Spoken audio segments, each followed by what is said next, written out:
Monaco à 3 points. Oh, c'est incroyable ce que nous fait Diarra. Barbic, Kamagat, Bégarin, le petit jeu à 3 des espoirs parisiens. Décidément, la jeunesse prend le pouvoir à Paris. Oh, le gros contre de Gary Florimont. Valentin Chéry qui nous fait la totale sur cette action. It's cherry time.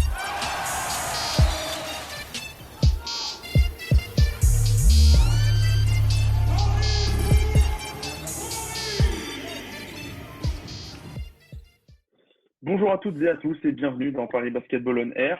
La semaine dernière, on a fait le bilan collectif du Paris Basketball avec Sabel Béligan. Et bien, comme promis, on s'occupe aujourd'hui du bilan individuel. Et pour m'accompagner aujourd'hui, ce sont deux nouveaux chroniqueurs qui sont là. Ils ont été des habitués toute la saison. C'est Antoine et Yonim. Bonjour messieurs. Salut Flav, salut Yonim. Salut Flavien, salut Antoine.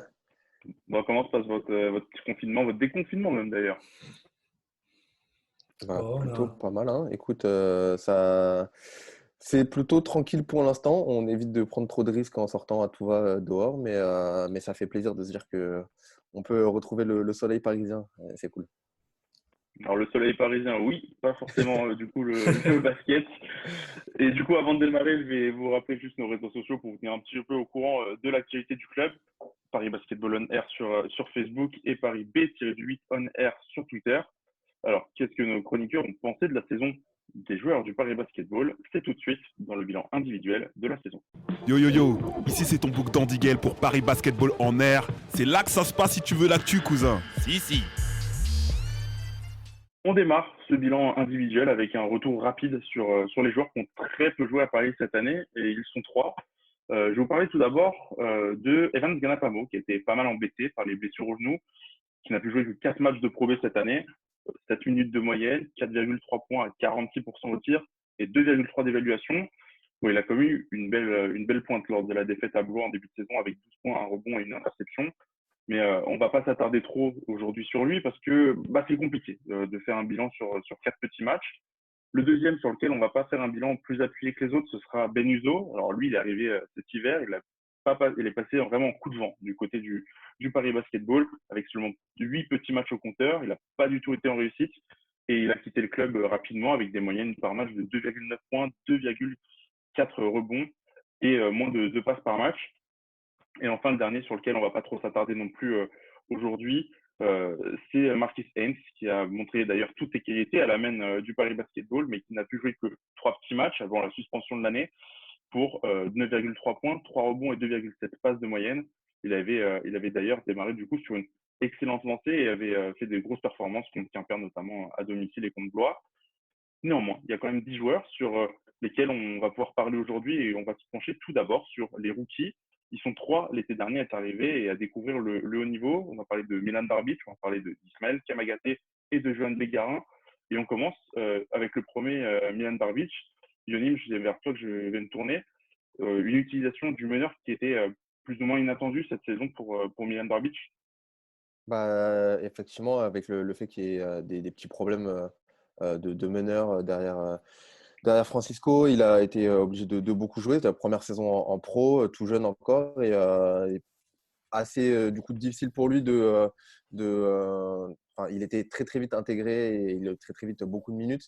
Donc il a été obligé d'apprendre le haut niveau très très vite et je trouve qu'il s'en est plutôt pas trop mal sorti. Alors il a encore beaucoup de points à bosser sur son shoot, sur son utilisation du ballon, sur son physique, son agressivité, mais véritablement pas mal sur ce qu'il a fait. Il tourne à 3,5 points en Pro B de moyenne, 1,8 rebonds, 1,5 passes. On voit qu'il y a du potentiel et on voit la qualité de jeu qu'il peut avoir. Il faut juste qu'il continue à progresser, à prouver qu'il peut être une solution plausible au poste de meneur pour le PB. Je ne sais pas ce que tu en as pensé, Antoine. Moi, j'ai trouvé vraiment une progression tout au long de l'année assez linéaire et beaucoup plus agressif vers le cercle, beaucoup plus. Il n'avait pas peur d'aller au contact alors qu'il est quand même assez frêle. Je ne sais pas ce que toi t'en as pensé, Antoine, rapidement. C'est vrai qu'on a vu tout au long de la saison une vraie progression en lui. On savait en début de saison, le coach Pratt nous avait dit que sur certains matchs, il évitait à le mettre parce que physiquement, il était encore un peu trop frêle pour des joueurs expérimentés de Pro B. Au fur et à mesure de la saison, on a vu un joueur gagner en physique, gagner en confiance en lui, ce qui fait que le coach lui a octroyé plus de minutes. C'est une vraie belle solution, comme l'a dit Yonim. Il y a un vrai potentiel de création derrière Francisco, quand il n'y avait que Francisco en tant que meneur un peu plus expérimenté. Donc, c'est agréable. Je pense que c'est des trois jeunes, c'est celui qui a été le plus agréable à suivre en termes de progression. Parce il est passé par des périodes de la saison où il jouait très très peu, ou alors il était très peu utilisé, et des périodes où il était très utilisé. Donc on voit ça, on a vu une vraie progression linéaire de Milan Barbic.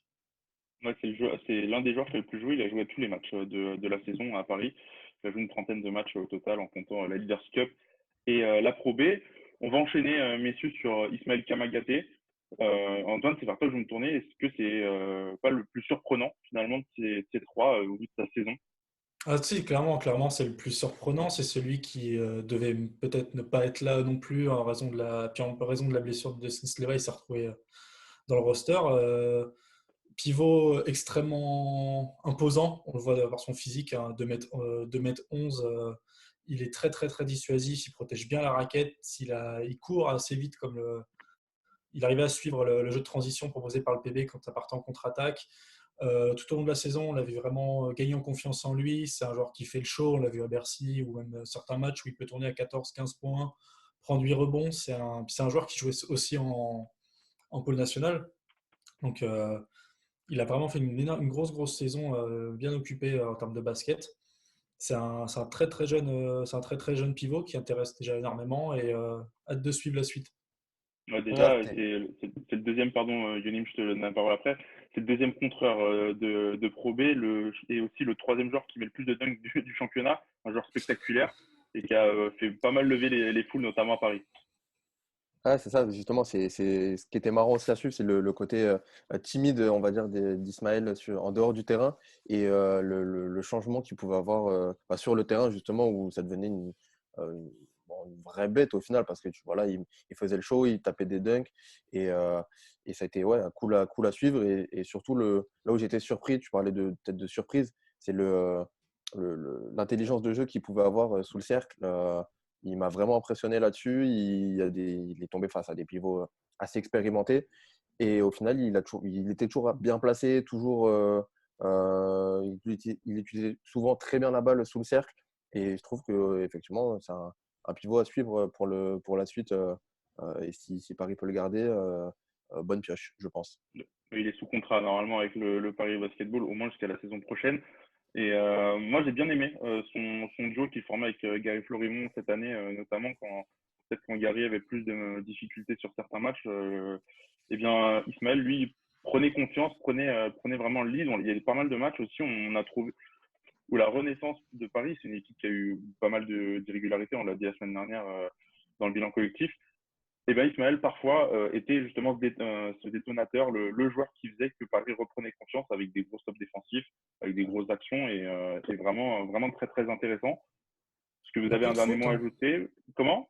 Non, c'est un joueur qui est, malgré son jeune âge, il est pas super naïf, je trouve, parce il pourrait clairement être très naïf. Au final, on voit ses stats, 2 fautes de moyenne, ce qui est pas énorme pour un pivot novice. Non, C'est assez alors intéressant.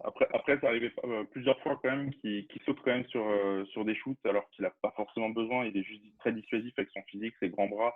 Il a encore à apprendre là-dessus, mais en tout cas, Antoine, tu le dis, c'est vraiment bon pour la suite. Et, hâte de voir la saison prochaine. Et on va passer au dernier rookie de l'équipe. C'était peut-être le plus attendu des trois. Euh, je vais me tourner vers toi, Yonim. John Bégarin, il est arrivé, il avait 16 ans pour le basketball. Là, il en a 17. Comment tu évalues sa saison? Qu'est-ce que tu en as pensé?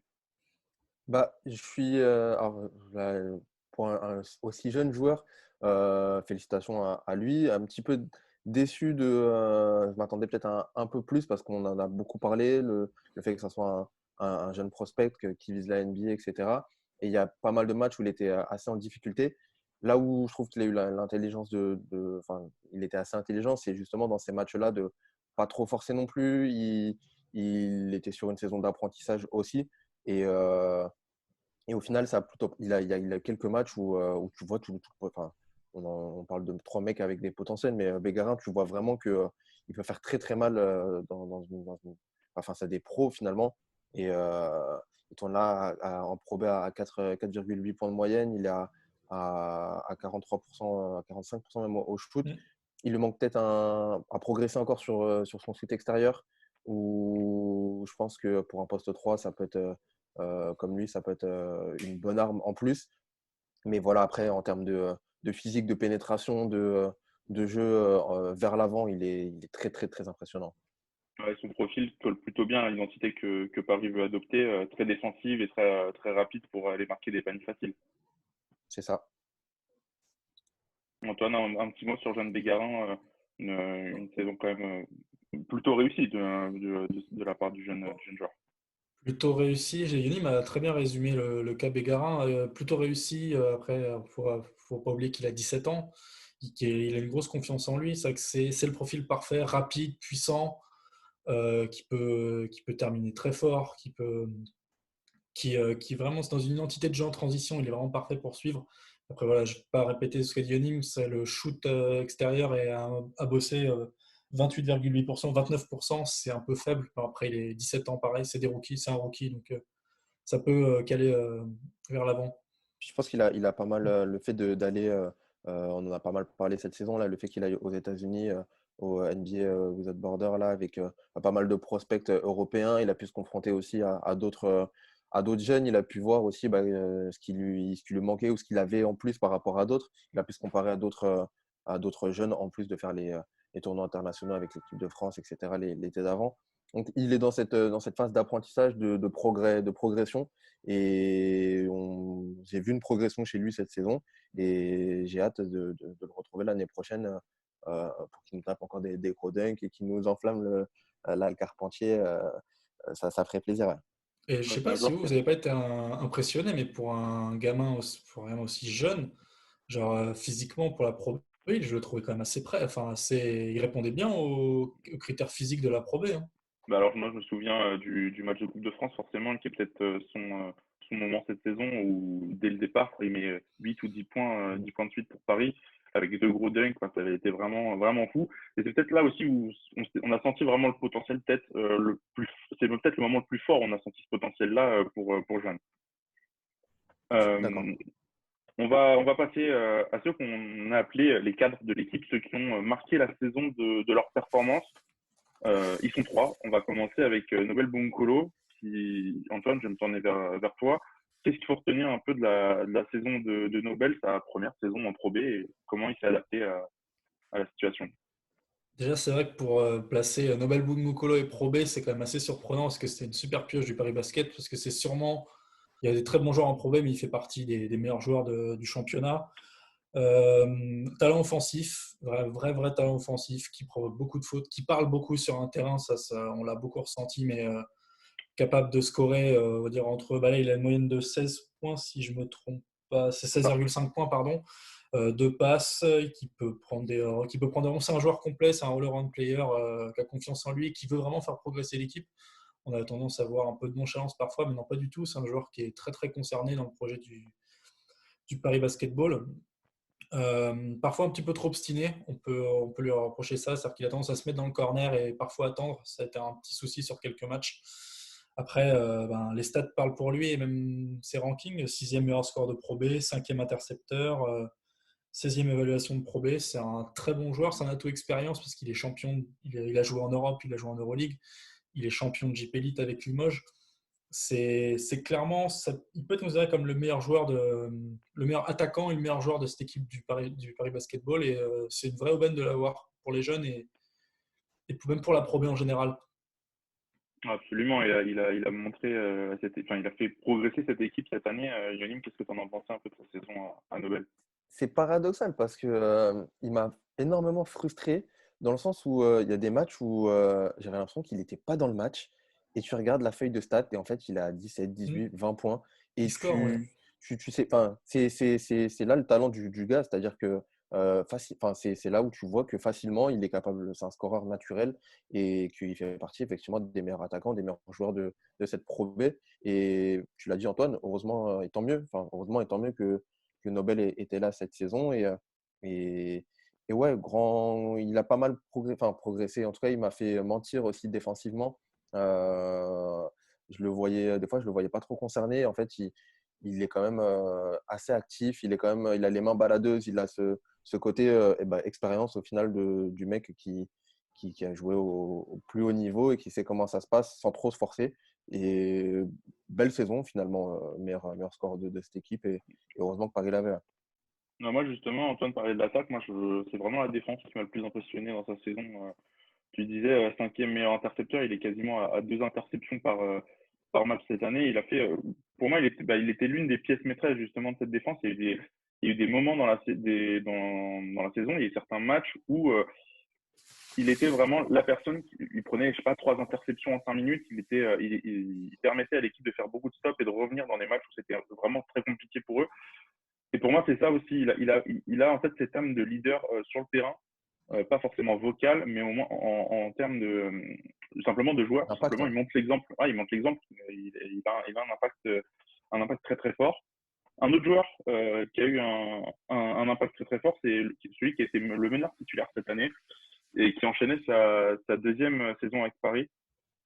Alors, il est annoncé sur le départ du côté de Roanne, mais on va parler du coup de Sylvain Francisco. Antoine, je te laisse la parole. Comment tu analyses un peu la saison de Sylvain, meilleure déjà que la saison précédente? Clairement meilleur, les stats le parlent, hein. 13 points de moyenne, il a marqué 4 points en moyenne 4 points de plus par match, 3 passes de plus par match, donc il a 5,5. Un vrai gestionnaire, un vrai bon meneur, parfois un peu seul au début de saison, puis après le Paris Basketball a fait ce qu'il fallait pour l'aider. C'est vraiment, pour faire une comparaison avec l'NBA, c'est un peu pour moi le franchise player de cette équipe ou le visage de cette équipe, du projet Paris Basketball. Un joueur flashy, donc qui peut enflammer une salle, très très fun à regarder quand on est un nouveau fan. Et pour parler vraiment sur le jeu, des tendances à s'obstiner parfois quand, euh, quand ça veut pas rentrer, il s'obstinait. On a pu voir le coach s'énerver pas mal de fois. Mais voilà, un joueur qui peut mener le jeu, qui défend bien aussi. C'est comme Nobel, c'est un bon défenseur. Bah, en gros, comme le Paris Basketball, individuellement, tous les joueurs sont des bons défenseurs.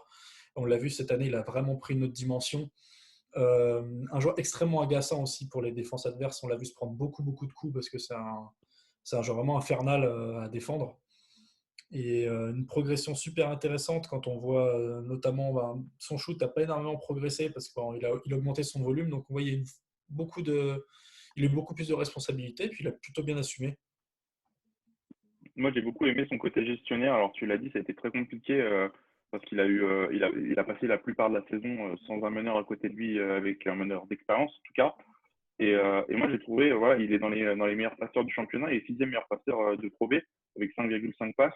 Et c'est quelque chose que j'ai beaucoup apprécié. C'est il y a des moments où tu disais il s'obstine sur son tir, etc. parce que ça rentre pas. Et il y a des moments où il lâche complètement prise sur son tir. Et il arrive à se remettre dedans en défendant correctement et en attaque à très bien gérer, à donner les bons ballons, à très bien gérer le tempo de son équipe. Et c'est quelque chose qu'il a aussi beaucoup aidé lorsque Marquez Heinz est arrivé en fin de saison, de pouvoir le laisser un petit peu respirer. Yoni, toi, comment tu analyses aussi un peu la saison Ouais, de Francisco? c'est ce que vous dites, c'est le fait que l'année dernière, il était meneur. Il y avait Daniel Dillon qui était là, il y avait Nick Kellogg aussi qui était là, et du coup, il avait moins de responsabilités en attaque, moins de responsabilités tout court. Il pouvait être euh, plus dans la sanction voilà, dans l'organisation, etc. Et là, cette saison, il a dû prendre un peu tout sur ses épaules, à la main notamment, et il l'a dit lui-même. Des fois, c'était beaucoup de responsabilités. Des fois, voilà, il y a des matchs où tu n'es pas dedans et il était quand même obligé de le faire parce qu'à côté, c'était lui qui devait le faire.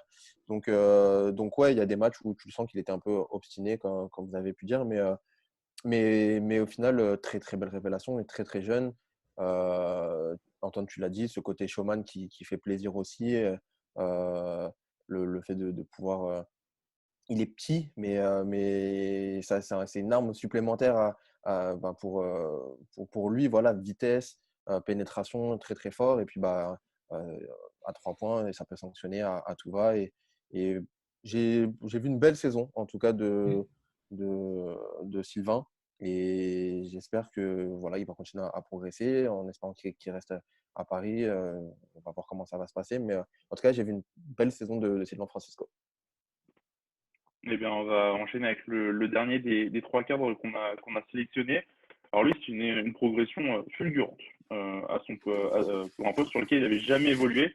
Gauthier Denis, il a été, est-ce qu'il a, Denis, c'est vers toi que je vais me tourner, est-ce qu'il a été pour toi l'un des hommes de cette saison, peut-être même la révélation d'ailleurs? Ouais, on peut dire ça. Il termine avec 11,1 points de moyenne, 2,7 rebonds, 2 passes décisives de moyenne, une interception et puis 43,7% à 3 points. Il fait partie des meilleurs shooters de la ligue. Et effectivement, il a été décalé au poste 3 cette saison, alors qu'il jouait 2 Poste la 2. saison dernière. Et voilà. Au poste 2, alors qu'il était au poste 3 l'année dernière, justement. Et c'est là où on voit qu'il est capable de tout faire, de jouer arrière, de jouer ailier. Et voilà, je m'attendais à une belle saison. La saison dernière, il avait fait une jolie saison, mais assez correcte. Et là, ouais, on peut dire petite révélation pour moi aussi. Et ce que j'ai véritablement apprécié, je pense que vous parlerez de ses perfs offensives, mais ce que j'ai véritablement apprécié, c'est son activité défensive. J'étais véritablement impressionné des mains baladeuses, du fait qu'il gratte autant de ballons, du fait qu'il soit toujours bien placé, qu'il lâche vraiment rien. Et, je ne sais pas si la Ligue compte faire une all-team défensive en Pro B, mais je pense qu'il pourrait avoir sa place potentiellement avec ses performances défensives en tout cas et son activité. J'ai été bluffé de Gauthier Denis. Ouais. Ouais, c'est lors des matchs souvent où ses tirs rentraient pas, on le trouvait vraiment très actif défensivement. Et il se cachait un peu en tant que menace dans les corners notamment. Mais oui, surtout ce qu'on va garder en tête, c'est ses performances offensives, Antoine, où en fait il y a simplement des matchs où il est indéfendable quasiment. Il est quasiment indéfendable dans le tout dans un jeu très propre, très lisse, très, je vais pas dire basique, mais vraiment très simple. En fait, il fait des choses simples, mais il les fait tellement bien que ça en devient très, très difficile pour l'adversaire de le défendre. Il peut créer parfois, on l'a vu remonter la balle de temps en temps. C'est pas un créateur, mais il a aussi des belles capacités. Il sait se démarquer en termes de catch and shooter. Il est quasiment, il est létal en fait. C'est une arme vraiment ultra importante et ultra dangereuse pour le Paris Basket. On l'a vraiment vu progresser cette année, prendre confiance en lui. Et pareil, c'est encore un joueur qui a 23 ans. Francisco en a 22. On a l'impression, on parle de cadres, mais c'est des cadres très jeunes, donc c'est très très positif pour le Paris Basket. Et juste petit terme, je suis d'accord avec Yonim sur la All Defensive Team en Pro B, ça pourrait vraiment être un joueur intéressant à placer. Après, non, pareil, capacité à scorer assez fort. On l'a vu cette année, il peut faire une pointe à 24 points contre Nancy, 21 contre Saint-Quentin. Avec des très beaux pourcentages, 43% à 3 points, 41 au shoot, et 83 au lancer franc. C'est très très très sérieux.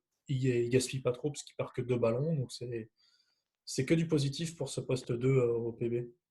C'est un joueur qui progresse d'année en année depuis qu'il est arrivé au niveau professionnel et qui, moi, cette année, m'a vraiment bluffé. Franchement, c'est surtout par sa capacité à 3 points. On l'a vu sur certains matchs, notamment à domicile, où il prend feu et il va rentrer 3 tirs à 3 points en 3-4 minutes et relancer complètement son équipe. Je le disais aussi avec Francisco tout à l'heure, ou avec Nobel et Francisco tout à l'heure.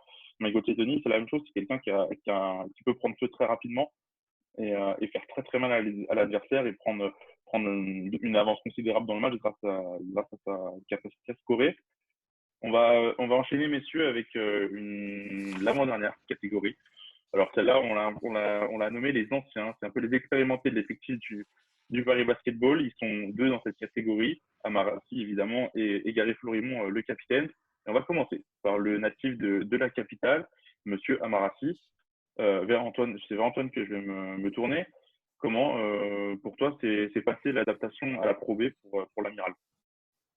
Elle a été assez longue, j'ai trouvé. La Pro B, c'est un championnat particulier. Je pense qu'Amarassi, qui débarque de Jeep Elite de Monaco avec une énorme expérience, il s'est retrouvé confronté à une ligue beaucoup plus physique, pas forcément évidente, enfin pas évidente, clairement. Et au début de saison, on l'a vu, c'était un petit peu compliqué. On le voyait un peu fatigué sur le terrain. Autant en termes de leadership, c'est un bonheur absolu. Gary Florimond en parlait en début de saison, même pour les arbitres, pour parler, c'est vraiment génial. On l'a vu notamment. Et sur le parquet, il a vraiment pris du temps à s'adapter. Puis en fin de saison, je le trouvais vraiment intéressant, vraiment important, capable de scorer. Bon, il a 8,4 points de moyenne. Il est bon, il est fort au rebond, il a 4,5 rebonds. C'est un joueur dans la raquette qui est très important quand Florimon n'est pas là. On a vu beaucoup de match-up avec Nobel Bungokolo et Amarassi, aidé par Kamagaté, Barbic et Bégarin, par exemple, les trois jeunes, enfin, ou des très jeunes. Il est très important dans ce groupe parisien et on l'a vu vraiment gagner en efficacité tout au long de la saison. Il ne faut pas oublier qu'Amara revenait de blessure à Monaco et que ça vraiment, il a quasiment fait une saison blanche la saison passée. Pour moi, personnellement, j'ai trouvé qu'il avait vraiment été intéressant. Alors lui, il estime avoir été en difficulté toute la saison et que ça s'est pas hyper bien passé, notamment aussi à cause des résultats. Mais j'ai trouvé vraiment que son impact était grandissant de match en match, que ça se sentait vraiment de plus en plus et qu'on avait peut-être le joueur que Paris avait pensé avoir dès le début de saison, mais ils l'ont eu petit à petit aussi dans cet effectif-là. Puis il ne faut pas oublier aussi que voilà, la Pro B, c'est un championnat différent de la Pro A. C'est assez physique, on est sur un autre type de basket.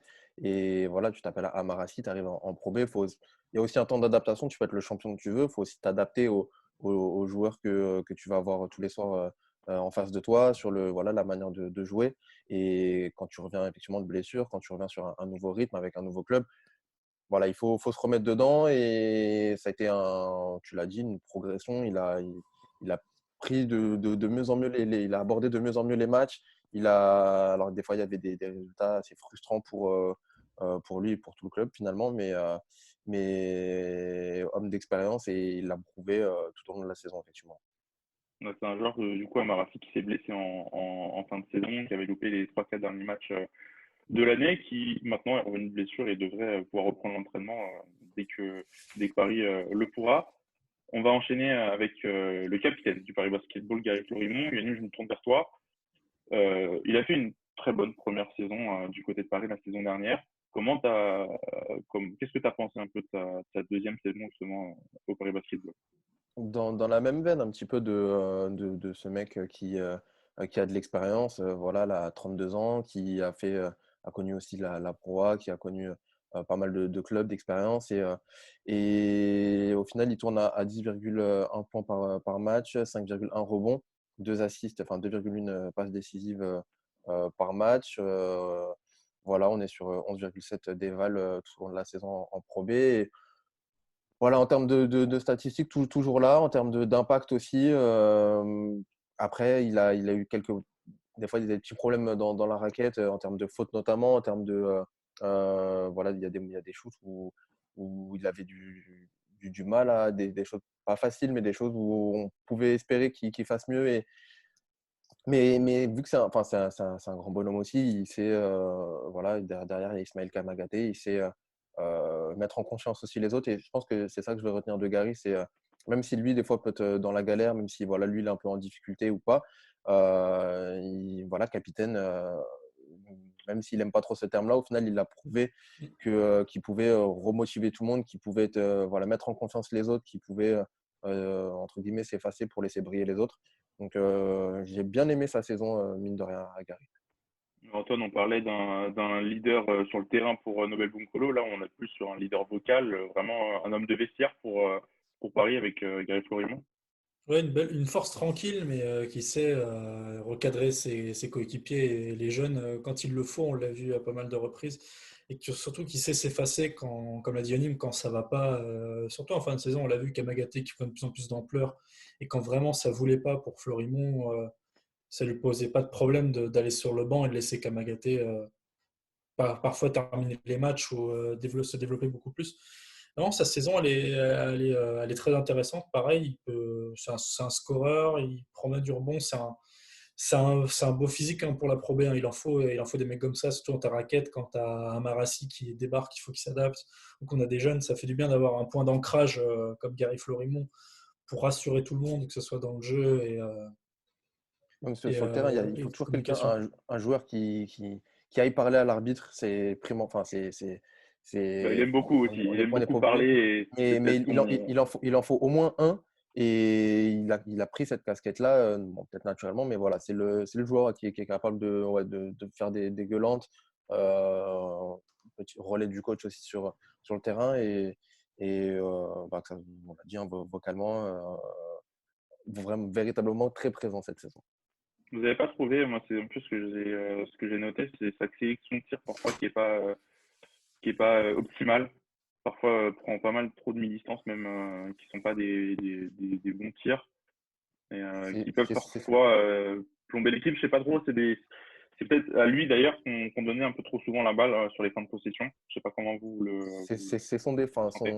un de ses défauts et peut-être ouais, le plus gros, c'est des fois cette sélection de shoot effectivement qui n'a pas de solution. Il est à l'intérieur, les autres sont marqués, il va tourner et il va prendre un shoot un petit peu casse-pipe mais voilà, c'est ce que je disais, c'est que voilà, il y a des moments où on espérait un peu plus sur des shoots un peu faciles en tête de raquette ou qui pouvaient rentrer. Et bon, au final, il termine quand même avec des stats intéressantes et voilà, sur les matchs en tout cas où Paris perd, c'est pas forcément lui le principal à incriminer. Donc, je comprends ce que tu dis. Après, voilà, il faut mettre des défauts. Je pense qu'effectivement, on peut cibler ça pour Gary. Ouais.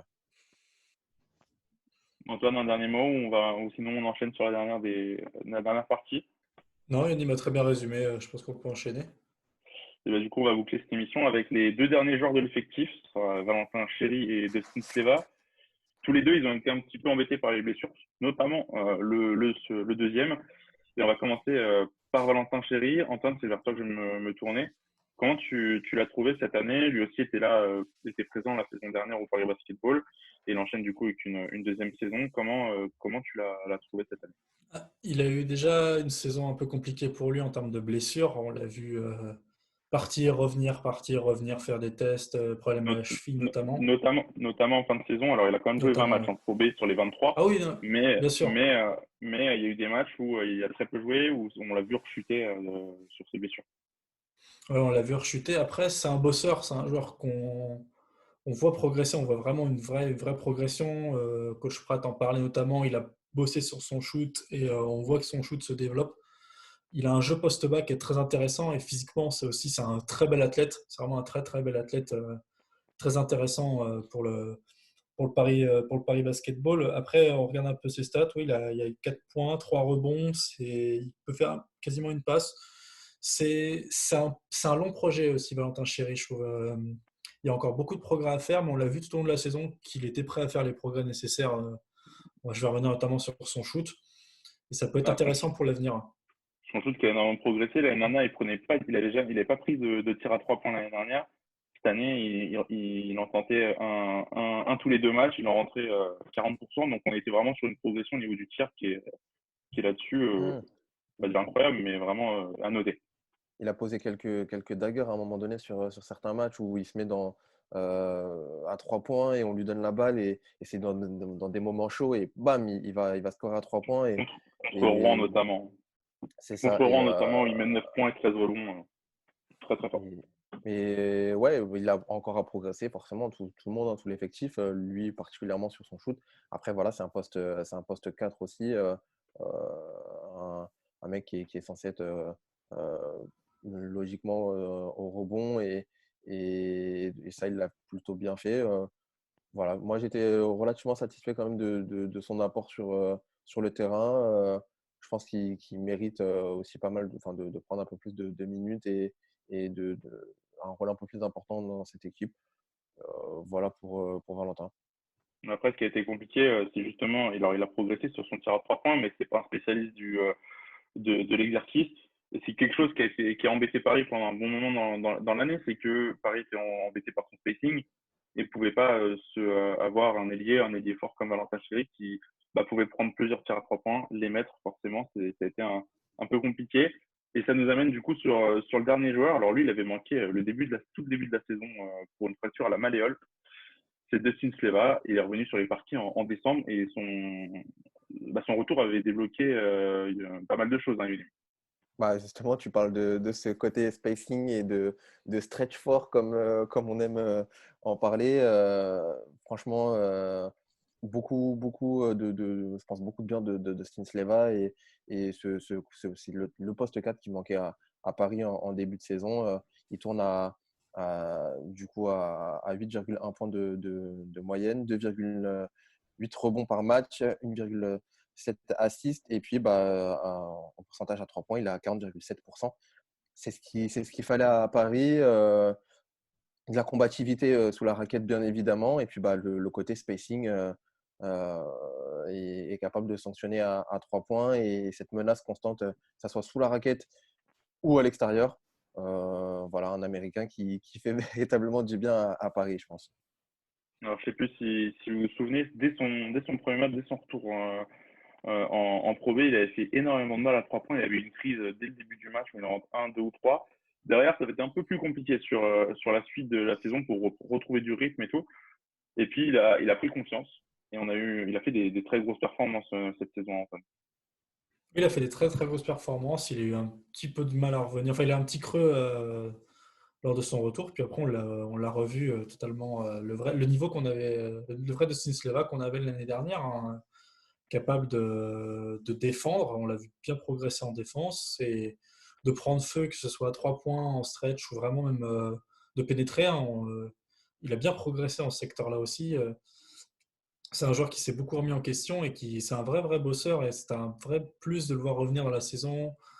Car dans un moment de creux, c'est bien d'avoir un joueur comme Sleva qui peut quasiment tout faire. En fait, un poste 4 où on avait besoin de ce joueur capable de shooter, d'écarter le jeu.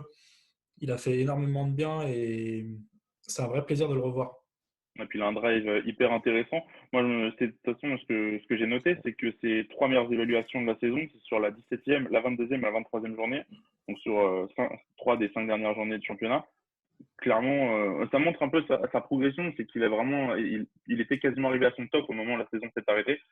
Et il apportait à l'effectif beaucoup de choses, notamment contre Blois, où le match semblait vraiment mal embarqué. Et puis lui, il a mis un tir à 3 points, 2 tirs à 3 points. Puis il a commencé vraiment à remettre l'équipe dedans. Et justement, c'est peut-être ce qui manquait du coup à Paris en début de saison. Pour un mec de 2,03 m, un poste 4 comme ça, vous l'avez dit, du drive, du shoot, la présence au rebond, de la défense, on est clairement sur un joueur voilà, qui brille, qui n'est pas forcément flashy voilà, sur le terrain. C'est peut-être pas lui qu'on va retenir, mais c'est primordial pour une équipe d'avoir un joueur comme ça. Et j'espère en tout cas et on pourra continuer aussi à le voir du côté de Paris. Voilà, il a une belle carrière, je pense, en Europe s'il continue comme ça. Justement, on va boucler cette émission. Tu disais espérer de le voir l'année prochaine à Paris. Pour le moment, au niveau des contrats, il n'y a que Gary Florimont et Marquis Heinz qui sont en fin de contrat cet été. Donc tout le reste de l'effectif devrait au moins suivre, si ce n'est Francisco qui est peut-être en départ, on l'a dit, pour Juan. Messieurs, est-ce que vous avez un dernier mot à ajouter avant qu'on boucle cette émission? Écoute, non, oui, je trouve, ça a été un plaisir de suivre Paris cette saison. Bon, vous l'avez dit, j'étais pas là dans l'émission d'avant là sur le bilan collectif.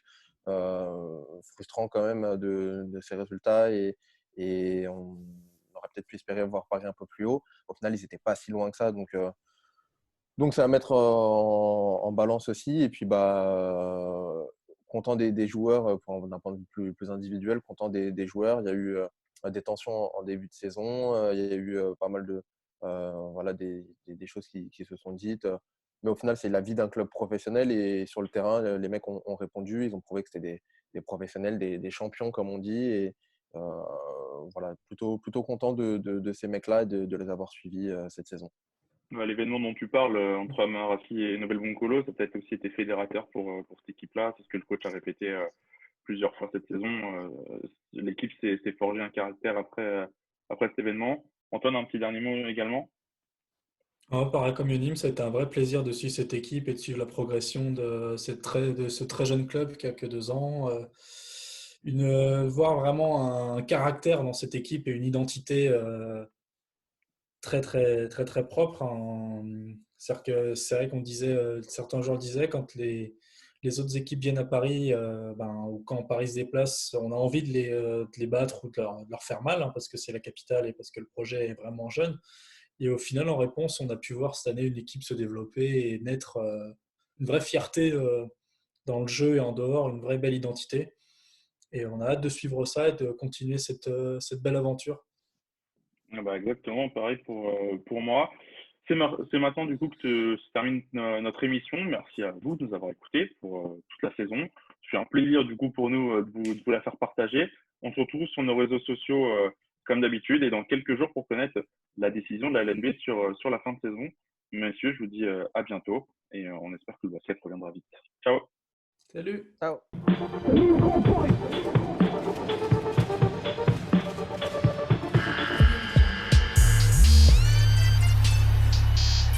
Sylvain Francisco à 3 points. Oh, c'est incroyable ce que nous fait Diarra. Barbic, Kamagat, Bégarin, le petit jeu à 3 des espoirs parisiens. Décidément, la jeunesse prend le pouvoir à Paris. Oh, le gros contre de Gary Florimond. Valentin Chéry qui nous fait la totale sur cette action. It's cherry time.